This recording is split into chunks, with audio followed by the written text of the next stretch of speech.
very few people who would understand the thoughts and feelings I'm having right now. I think it might be limited to my wife and my friend Michael, who, if you've watched this channel for a long time, you've met Michael several times.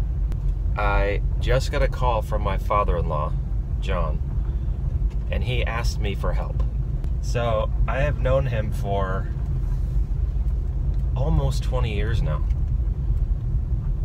I think he may have asked me for help once or twice before, but it was like, can you help me hold this light so I can do this thing that I need to do?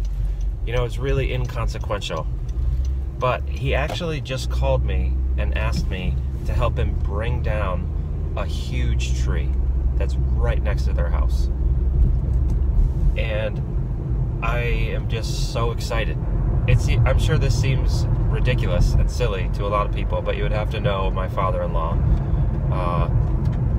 and the relationship that I have with him. He and my mother-in-law have helped me and Emily so much that it's incalculable. The amount of things that they do for us and help us with, my life would be completely different if I hadn't met them and if they weren't the people that they are.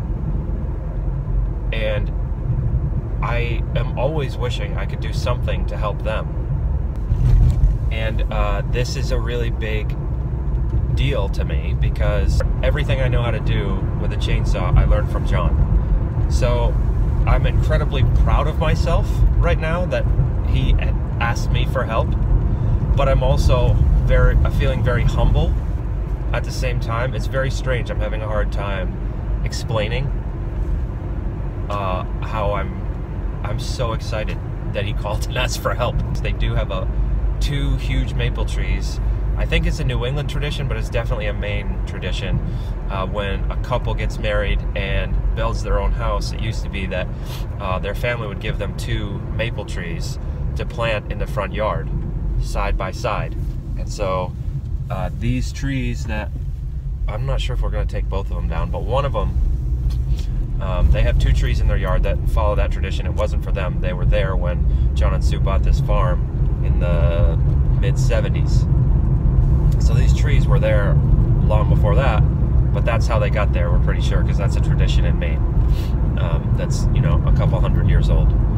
If you're getting into homesteading and you have a woodlot, please do not use anything you hear or see in this video as instruction.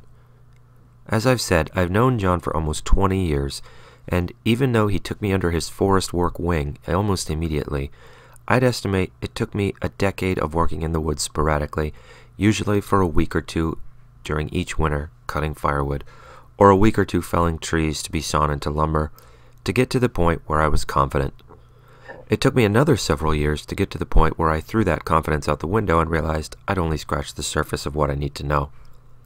I still learn a lot each time I do work like this, but at this point, I can usually get a tree to do what I want it to do, or I know going into a cut that it isn't likely to do what I want it to do, and I understand why.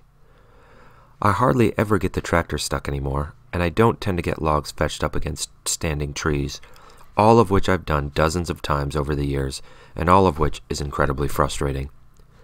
But none of the knowledge, awareness, or any skill I may have came from watching videos. It came from working alongside a man who already made all the same mistakes dozens of times himself over the years, paying attention to what he did, asking questions, getting patient answers, being allowed to make mistakes, and being bailed out of more jams than I can count.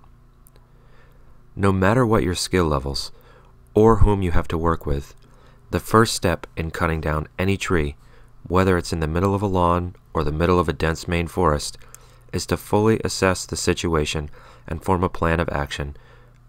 Figure out where you'd like the tree to drop, how to make it go there, and then how are you going to get it cleaned up. The nice thing about working with someone else, especially someone who's patient, experienced, and willing to let you ignorantly propose ideas that have no hope of working, is that you have another person off whom to bounce those ideas. You can generally work through the plan together and come up with the best course of action. When John had called earlier in the morning to ask if I could come over and help with the tree, He'd mentioned a plan to bring out the bucket tractor and push on the tree to make sure it had pressure pushing it away from the house and the power line. I had assumed I'd be up in the tractor seat. But when we discussed the plan and got ready to go, he said I should cut and he'd be on the tractor. That's some next level stuff. John's an incredible teacher. I don't know if he did this consciously to make me feel good about myself, something else he's really good at, or if he just didn't think about it because he feels I have the ability. Either way, I was floored, and it took me several hours over the next couple days to figure out why. I reckon it was one of those few moments I've experienced when I had the conscious thought, well, now I'm a man. Those moments include the first time my father offered me a beer, the first time my daughter fell off a bike, scraped her knee, and turned to Daddy for comfort and help, that time my wife's car went off our slippery woods road and I got it out of the snowbank all by myself. You know, stuff like that.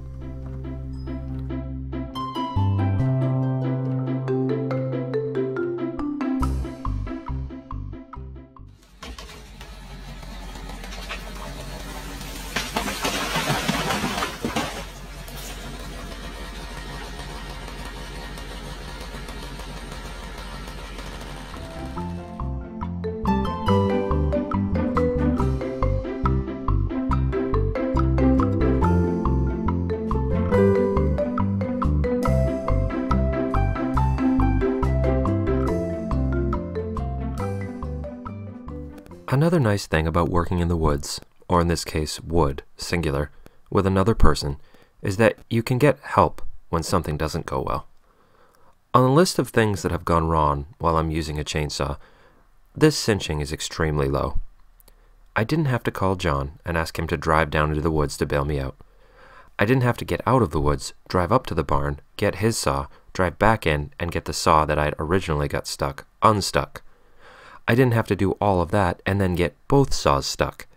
And I didn't spend 45 minutes getting more and more frustrated as more and more things went wrong, and still didn't get the saw out. All of those things have happened to me more than once, which, frankly, is the only reason I've got whatever mild skill I may have. There's a saying about this. You learn far more from your failures than you do from any of your successes. I've lived that many times. And it's true.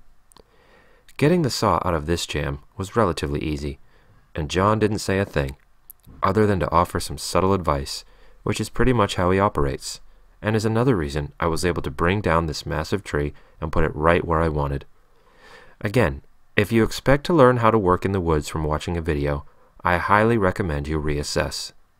The best thing to do, if you have the option, is to find yourself a mentor. Someone with whom you enjoy working, someone you respect, trust, and can rely upon utterly, and someone who has the patience of a person from another universe.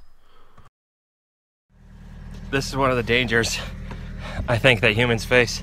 This is so much fun. And it's troubling that cutting down this really old tree is so much fun. But I am just having a great time right now. So John's gonna hook onto that, what I just cut, and see if he can yank that one out of there and see what that does to the rest of the tree. But we were kind of hoping to keep all of the brush at the top attached so that he can use the tractor and drag it over to his wood lot area. That way he doesn't have to clean up all the brush off the lawn, because that'd be kind of a pain, but looks like it's really in there pretty good, dragging the tractor back. Not working. My mother-in-law, Sue, loves birds and does a lot to keep them around. And those birds love these trees. This woodpecker is already excited to be here, though he does seem slightly confused.